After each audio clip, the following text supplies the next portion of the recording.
Shalom, I'd like to give all praises to Yahweh, Bashem Yahushai, and double honors to the apostles and elders of Great Millstone that taught us His word. I got this article out of Iran International .com.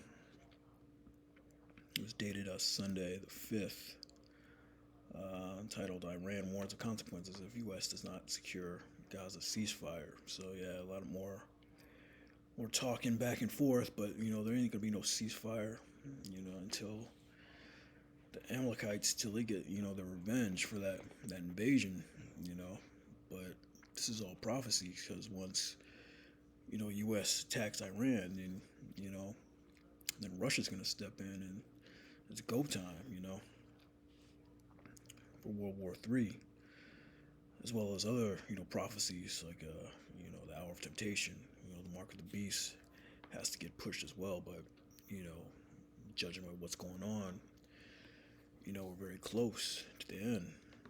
But it was entitled Iran Warns of Consequences.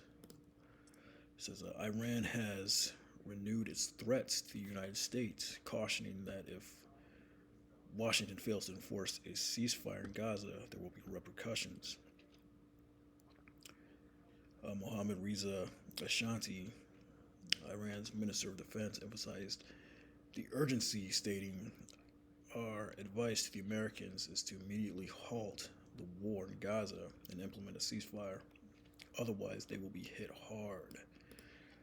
So, the warning comes amid the ongoing conflict in Gaza, which began October 7th when Iran-backed Hamas invaded Israel, murdering over 1,400 mostly civilians and taking more than 240 more hostage. The U.S. immediately defended Israel's right to defend itself and has offered military support.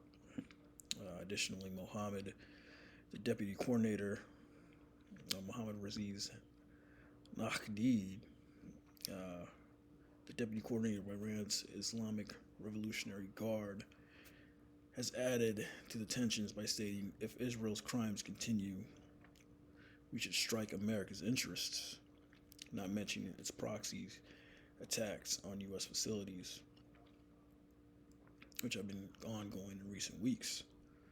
The Iranian regime officials have consistently warned Israel of potential escalation should the attacks on Gaza not cease, and the death toll in the Strip rises to over 9,000. As Yemeni proxy have already been sending missiles towards Israel, intercepted by Israel, the U.S., and Saudi Arabia.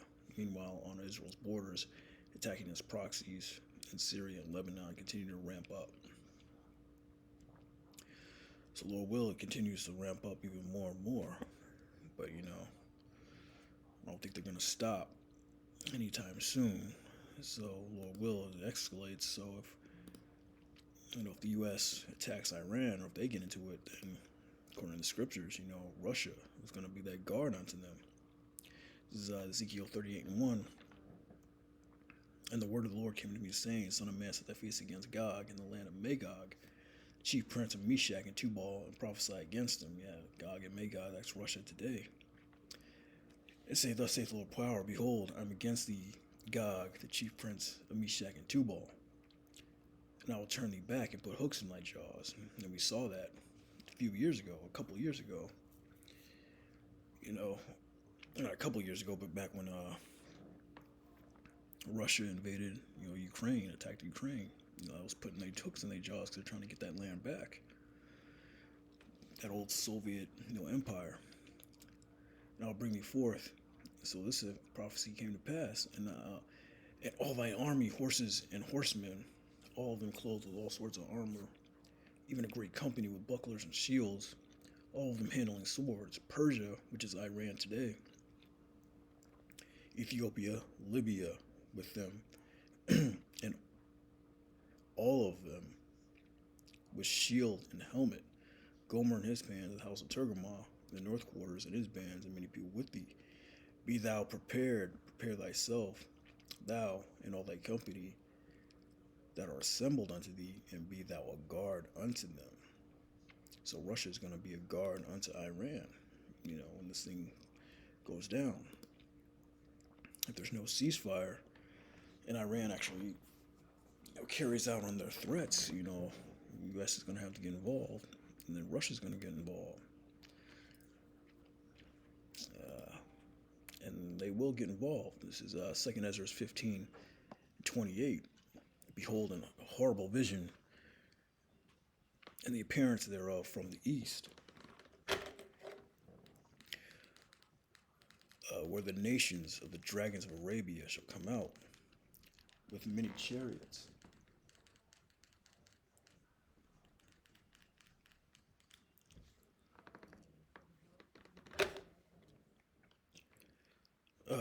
Where the nations of dragons of Arabia shall come out with many chariots, and the multitudes of them shall be carried as the wind upon the earth, that all they which hear them may fear and tremble. The dragons of Arabia, some of the Middle East, the Arabs. Also the Carmanians raging in wrath. Carmanians is another word for Iran, the Iranians. Also the Carmanians raging in wrath shall go forth as the wild boars of the wood, and with great power shall they come and join battle with them, and shall waste a portion of the land of the Assyrians. And then shall the dragons have the upper hand, remembering their nature, wild men, Scriptures refer to, Ishmael as a wild man. You can tell how these Arabs are wild, to blow themselves up. And if they shall turn themselves, conspiring together in great power to persecute them. So yeah, basically, it's Iran getting involved in this war. You remember their nature, the Carmanians, So it was likely, we're looking at that time where it's going to escalate.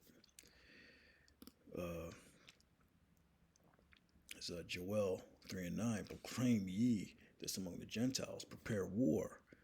Wake up the mighty men. Let all the men of war draw near. Let them come up. Beat your plowshares into spears, and your pruning hooks into spears. Also, beat your plowshares into swords, and your pruning hooks into spears. Let the weak see I'm strong. Yeah, a lot of these weak nations are saying they're strong now because they have those missiles. Israel saying that they're strong, because the U.S. gives them weaponry. Iran, they probably have a nuclear bomb. And they always flaunting their weaponry.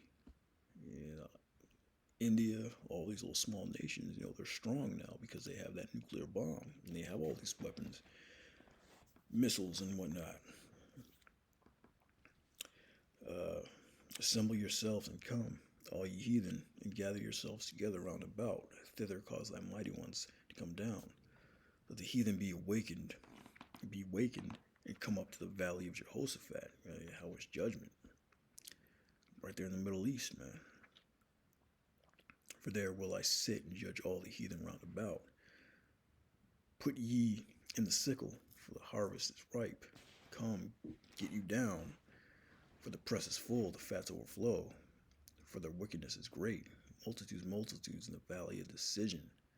For the day of the Lord is near in the valley of decision. Yeah, so the day of the Lord is near, man. Angels are working on the minds of these military leaders, governors, prime ministers, to get this war going. It's speeding up. That's the Lord. The day of the Lord is near, in the valley of decision, in the Middle East, another. So yeah, proclaim ye among them, prepare war. We're preparing war. Everyone's preparing war. A lot of them, the war's already been raging on. It's just going to escalate. But yeah, there's, all these things must come to pass. As the scriptures say, man, these things must come to pass. But, there is hope for the elect. This is Matthew 24:13. But he that shall endure unto the end, the same shall be saved.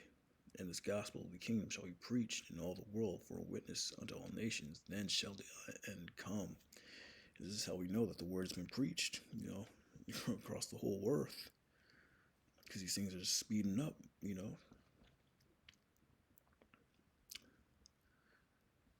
There's a couple more prophecies left, but the point is that he that endure unto the end, the same shall be saved. So you got to endure unto the end. Now it's not the time to begin weak. Now it's not the time, to be doubting. Now it's not the time to be fearing, man. Because we're at the end. You have to endure unto the end to be saved. The elect, that is. Yeah, I just wanted to bring out this little article. Iran's making more threats as usual, but only time will tell if they'll actually carry out this threat. And if they do, the U.S. is going to have to get involved even more, and then Russia is going to have to get involved. So with that, shalom.